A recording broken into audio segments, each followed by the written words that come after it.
జరుగుతున్నాయి తప్ప పార్టీలు ఎవరు వీళ్ళని రెచ్చగొట్టట్లేదు.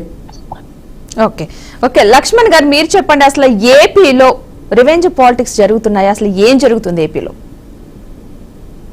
ఖచ్చితంగా ముందుగా ప్యానెల్లో ఉన్న సభ్యులందరికీ నా నమస్కారాలు తెలియజేస్తున్నాను. బిఆర్కే టీవీ వారికి కూడా నా వందనాలు తెలియజేస్తున్నాను.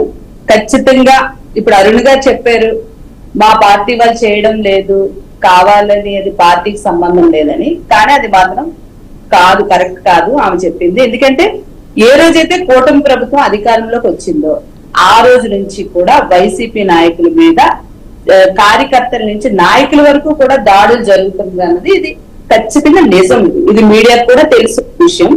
అన్ని చోట్ల దాడులు జరుగుతున్నాయి. ఎవరైతే గతంలో వాళ్ళకి వ్యతిరేకంగా ఉండుండొచ్చు, అరుణ్ గారు చెప్పినట్టుగా వేరే రకంగా కూడా ఉండుండొచ్చు. అయినప్పటికీ కూడా వీళ్ళ ప్రభుత్వం వచ్చిన వెంటనే నెల రోజులు కూడా కాకముందే అనేక మంది మా కార్యకర్తల మీద గాని, నాయకుల మీద గాని ఇమీడియట్ గా యాక్షన్ తో వాళ్ళు విచక్షణారహితంగా దాడులు చేసిన పరిస్థితులు ఉంది. మా ఏరియాలో అయితే ఆ రోజే వెంటనే చాలా మంది మీద కత్తుకవి పట్టుకుని వెళ్ళి ఆ సీసీటీవీ ఫుటేజ్ అవన్నీ కూడా ఉన్నాయి. కావాలంటే మీకు నేను సెండ్ చేస్తాను. అవి 2 రోజుల్లో, నెల రోజుల్లో ఖాళీ చేసి వెళ్ళిపోకపోతే వైసీపీ నాయకులు మీకు ఎలా ఉంటుందో చెప్పని చేసి చూపిస్తామనే ఒక టీడీపీ కార్పొరేటర్ ఎలా మాట్లాడాడో కూడా మీకు నేను పంపిస్తాను, విజువల్స్ మీరు చూడొచ్చు.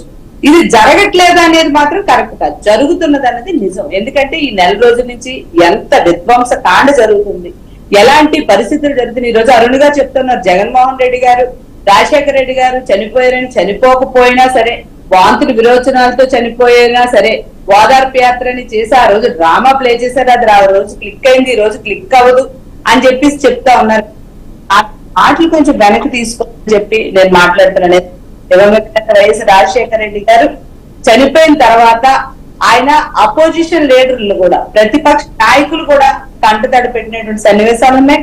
ఆ బాధతో చాలా మంది చనిపోయినటువంటి పరిస్థితులు కూడా ఉన్నాయి.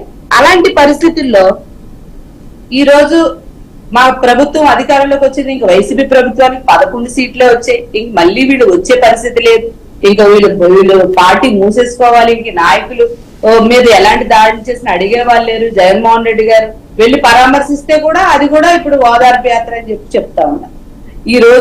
ఆ రోజు మీకే పర్సెంటేజ్ వచ్చిందో మాకు కూడా అదే పర్సెంటేజ్ వచ్చింది. మీ కూటమికి ఒక 6% ఎక్కువ వచ్చాయి. ఈ రోజు మేము సింగిల్ గా వెళ్ళినాం పోటీకి. మీరు అనేకమైనటువంటి కూటమి చాలా వాగ్దానం చేసింది, వచ్చారు. వచ్చిన తర్వాత మీరు చెయ్యండి, చేస్తారని మేము కూడా చూస్తున్నాం, చెయ్యాలని కూడా మేము ఆశిస్తున్నాం. అలాంటి పరిస్థితి ఉండాలని కూడా.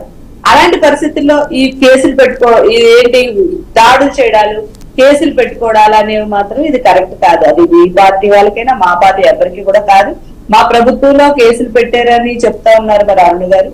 మరి అది ఎంతవరకు కరెక్టో మరి నాకు తెలియదు. కానీ మా ఏరియాలో అయితే అలాంటి వాటికి ఎక్కడ జరగలేదు. ఇప్పుడు అయితే మాత్రం ఈ నెల రోజుల నుంచి చాలా విధ్వంసకాండ అయితే జరగడం అంటూ జరుగుతుంది. మీకు ప్రూఫ్స్ కావాలని కూడా నా వాటిలో నేను మీకు పంపించడానికి కూడా నేను సిద్ధంగా ఉన్నాను. ఇప్పుడే పంపిస్తాను, ప్లే చేస్తానంటే కూడా.